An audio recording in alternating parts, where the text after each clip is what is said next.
Oh snap, Glaze is going live.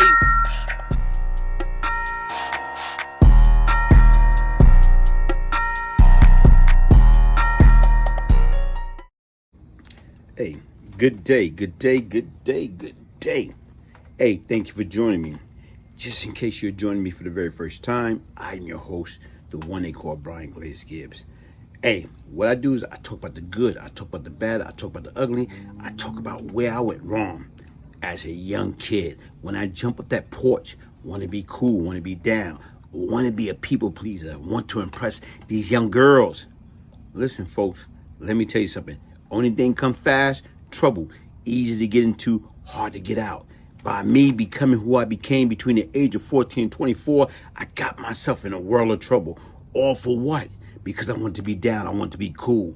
Listen, man, hit the like button. Subscribe, share, support. Once again, my story is my story, my hood ministry. How do I use this platform to get these at-risk kids to understand that there's no shortcut in life? Only thing come fast is trouble, easy to get into, hard to get out. Hey, today, what I'm going to talk about, I'm going to talk about this young guy, may his soul rest in peace, the Seantaylor story. When sport and crime collide, boom. When sport and crime go have a head-on collision, what's going to happen? People do not understand right now is, guess what? A lot of times you can make it and you can become successful. And right now is, guess what? The odds of becoming an NFL player, becoming an NBA basketball player, becoming a Major League Baseball player, becoming a NHL hockey player, the chance for that to happen, to play professional sport, is like slim to none. So once again, you got a chosen few that's talented enough that make it. And the difference is, once they make it, guess what? Chances are, if they play their cards right, they're going to be financially secure for life. We're going to speak about this young man right now, Seantaylor. For those of you that don't know who Seantaylor is, powerful story. And right now is, let's go no further. What I want you to do is listen in as people talk about Seantaylor and honoring him, retiring his jersey finally. Number 21 will be retired. Many think that he would have been the best safety in NFL history, tragically murdered in 2007 with a home robbery. And now we'll see his jersey retired. It's going to be a big day, a big moment for this team and for this franchise. And he was a former teammate of RC's in 2 seasons in Washington. What do you remember about Seantaylor, the person, the player? What would you like to share, RC? Yeah, I think as a person, I go back to my first opportunity being on the field with him. He was actually injured. I got picked up the day before camp. And at the time, I didn't know how sickle cell trait affected you. And we came straight to camp and did 40 up downs. And then we did all these deep ball drills.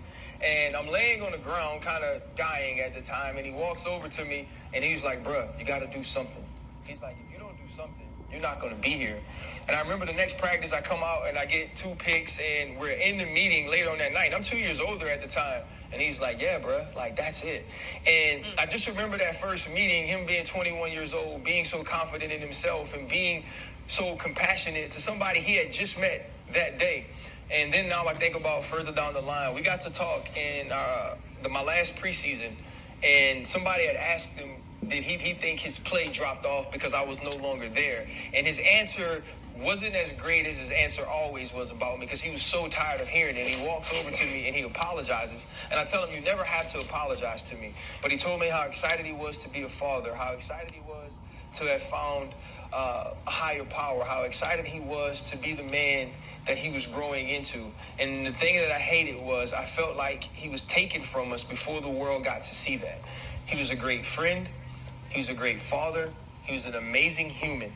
And as great as he was on the field, who he was away from there was going to be what left his legacy and impact on the world. It's long overdue for his number to be retired. I don't care what's surrounding it. He was going to be the best to ever do it, and I was blessed to be his friend. I believe and we that's have... where I'll go, Go RC. ahead, Marcus. Yeah.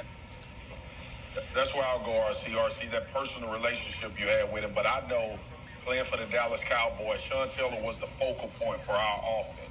They understood that he was a different cat And he was the first guy. You know how when we walk on the field and say, man, what is that?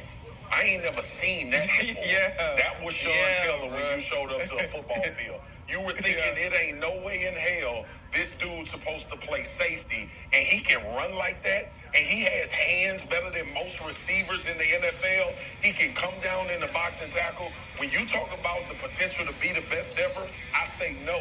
He would have clearly been the best safety to ever play the game in the NFL had his career not being cut short by such a tragedy. Yeah, And and shout out Folks, look at that, right? When you sit back and you listen to that, and right now is Sean Taylor. Based right now, his life was cut short at the age of 24.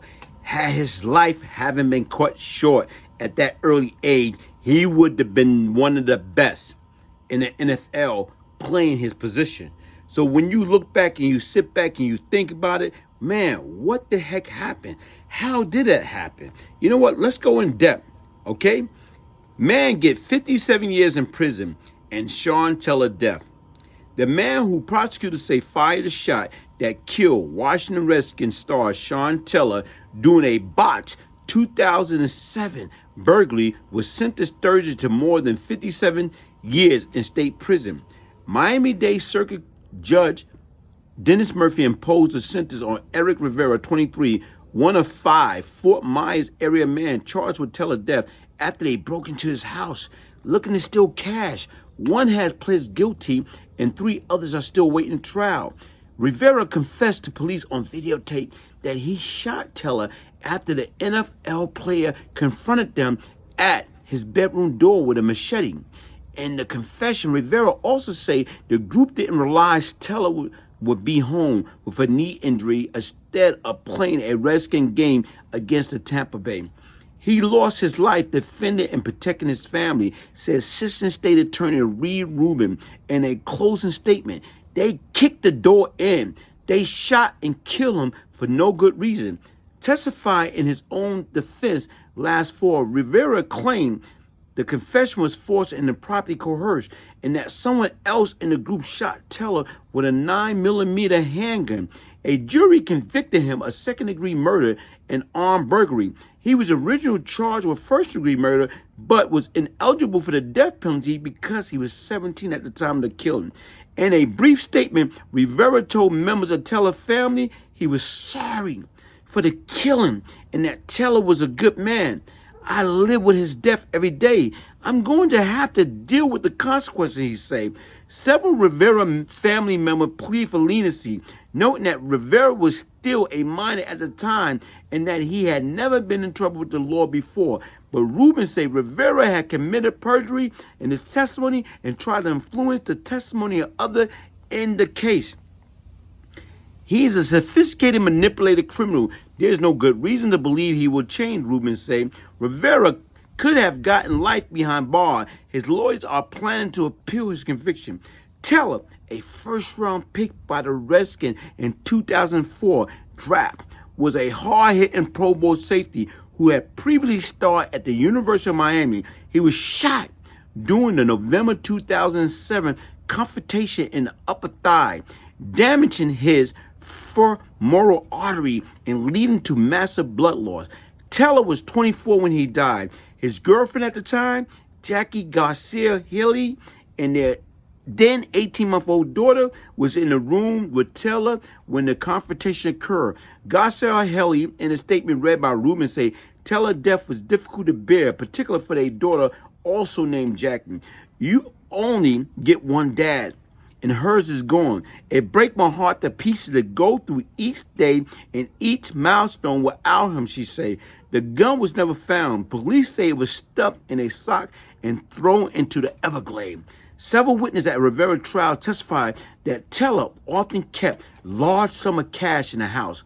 One of the other men charged in slaying 25-year-old Jason Mitchell attended a birthday party a few weeks earlier for Taylor's half-sister, who testified Taylor gave her a purse containing $10,000 in cash. The half-sister, Sasha Johnson, lived in Fort Myers and knew Rivera. In his testimony, Rivera said the group thought they could steal between $100,000 and $200,000 in cash by burglarizing Taylor house. Folks, listen, man. Here it is. Look at a life. Whereas, guess what? A home invasion. They felt this young guy was worth millions. They knew right now was, guess what? That he played for the Washington Redskin at the time, which is now the Washington Commander. They felt, guess what? He was not going to be there. Not knowing, guess what? That he had an injury, a knee injury. And being that he's home with his family. You know, so they kick in the door. You know, right now, because they wanted to go through the house, this mansion.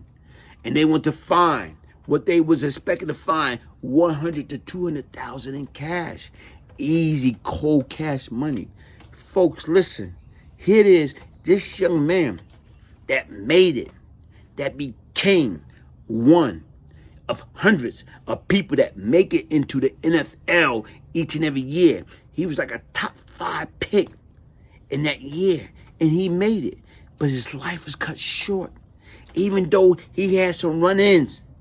Because guess what? When you grow up, when I was a child, I thought as a child, I acted as a child. But when I became a man, I put away all childish things. And look how people tried to assassinate his character based upon certain little things that he got caught up into, a DWI, while he was playing for the Washington Redskin, that's now the Washington Commander. When he got caught up into some trouble, like I say, let he or she, without sin, cast the first stone.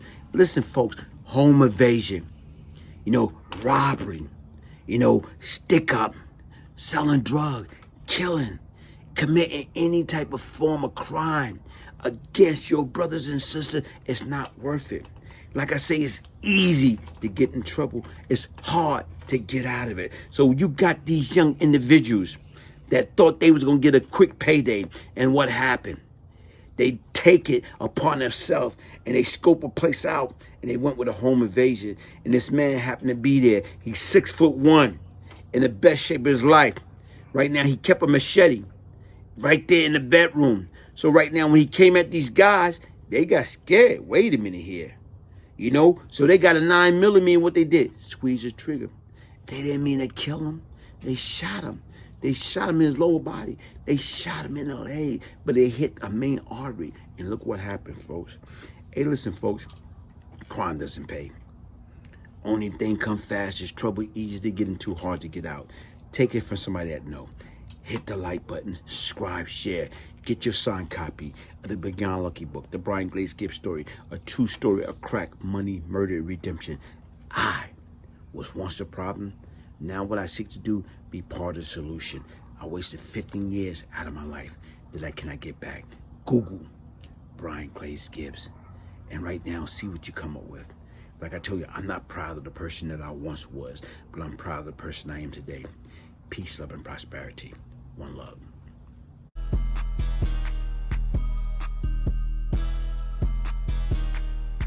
Oh, thank you so much, Brian Gibbs. I love this book so much. I mean, I was a fan of your YouTube channel, but now I'm like a real up close and personal fan. I really love what you have going on here. And not only that, but I too was once lost and now I'm found. So thank you, Brian, for this autographed copy. I appreciate you. Have you checked your tire pressure today? I don't have a flat. Have you checked your blood pressure today? No, I don't feel sick.